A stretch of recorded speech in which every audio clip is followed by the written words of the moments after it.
Yes, salut sur Raw Life on Longboard.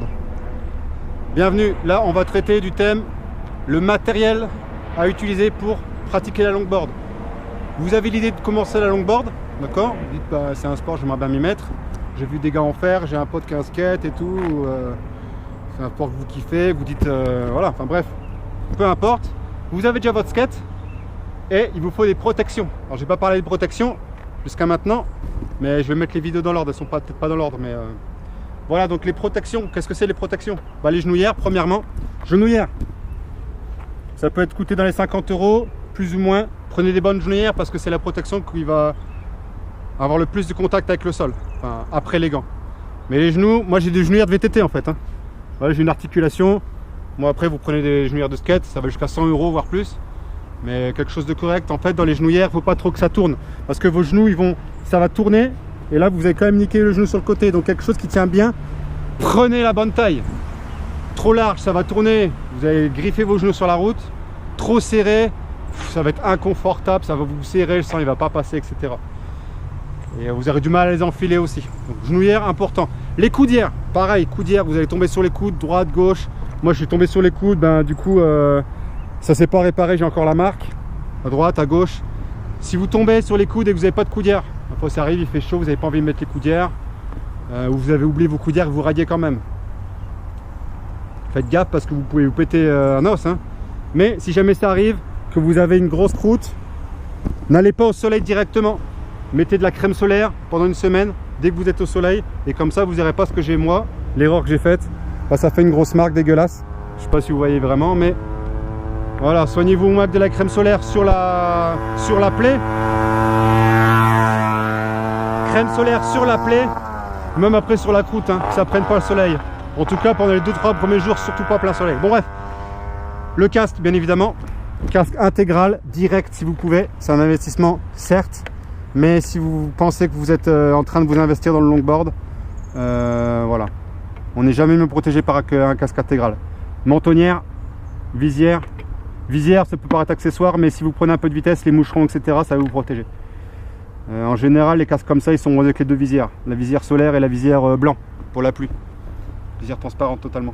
Après, si vous avez qu'un bol, ma foi, vous faites déjà du VTT, vous avez un bol, et puis vous êtes encore en train de passer le passeport blanc, passeport jaune, ça passe. Après, attendez-vous quand même à ce que il est possible de tomber sur le menton. Moi, je me suis explosé une fois la lèvre, hein. J'avais une lèvre comme egg. Bah, t'as l'air con quoi, et en plus ça peut aussi s'infecter, etc. La bouche, bah, c'est un peu chiant. Et j'ai un collègue aussi, connaissance, bah, lui il s'est explosé la mâchoire quoi. Il s'est défoncé la mâchoire, et ben depuis ce jour là il ne ride plus qu'avec un intégral. Donc voilà, ça c'est des conseils. Après chacun est libre de faire ce qu'il veut. Si vous êtes plus de 18 ans, que votre mère elle est d'accord que vous ridez avec un bol, parfait. Mais voilà, je vous conseille quand même le casque intégral. Bon après on peut pas tout acheter direct, j'avoue, hein. Voilà, passeport blanc, passeport jaune, je dirais. Bon, ridez encore avec votre casque. Après, si vous êtes investi un peu plus dans le skate, passeport orange, on va commencer à faire des routes où on prend un peu de vitesse, où on engage un peu des slides. Protégez-vous. La dorsale, vous pouvez mettre une dorsale, c'est bien. Les premiers passeports, pas forcément, parce qu'on va pas très vite. Mais quand même, on peut tomber sur le dos, un muret, une glissière de sécurité, une mauvaise chute, se prendre la board dans le dos, etc. Mettez la dorsale, c'est cool. Qu'est-ce qu'il y a d'autre? Il y a le patch au bassin. Des fois, vous pouvez avoir un short qu'on met sous le short normal, un short avec patch, genre les shorts de snow, shorts de VTT. Il y en a qui font que short snowboard, skateboard, longboard. C'est bien aussi. J'en ai jamais trop mis, mais bah, ça protège, hein. Putain, moi, je me suis défoncé les hanches. J'ai essayé de bricoler des languettes, des anciennes shoes. Vous pouvez bricoler des anciennes languettes de shoes. Essayez de les mettre un peu, les patchs à l'intérieur, de les coudre ou de les coller dans votre short. Voilà, c'est du bricolage, mais ça peut marcher. Il y a quoi d'autre en protection? Les gants, bien évidemment. Vous allez avoir besoin de gants.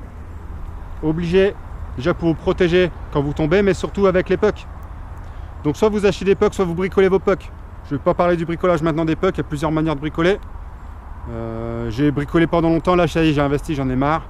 Arrivé à un certain niveau, c'est vrai que d'avoir des pucks corrects qui glissent, parce que ça glisse bien, des pucks comme ça, ils vont glisser.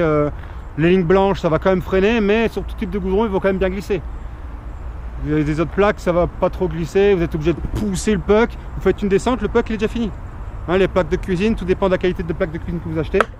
vous découpez, en plus il faut découper, il faut mesurer, il faut coller, ça se décolle, ça s'use, il faut recoller, bon bref.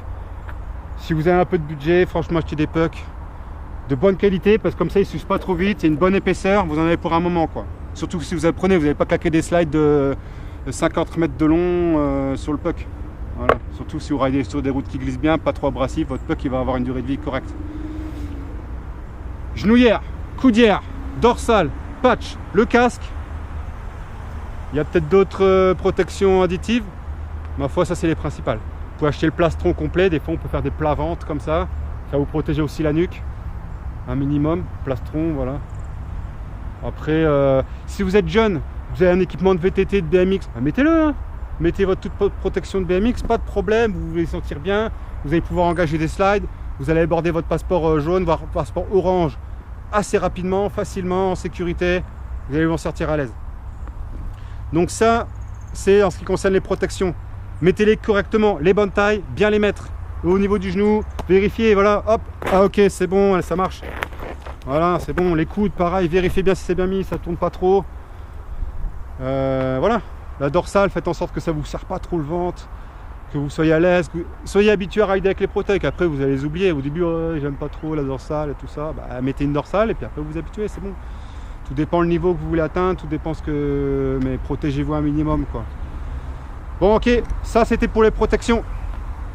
Abonnez-vous, faites sonner la cloche, vous recevrez toutes les vidéos pour apprendre le longboard en sécurité, avec du plaisir et de manière progressive.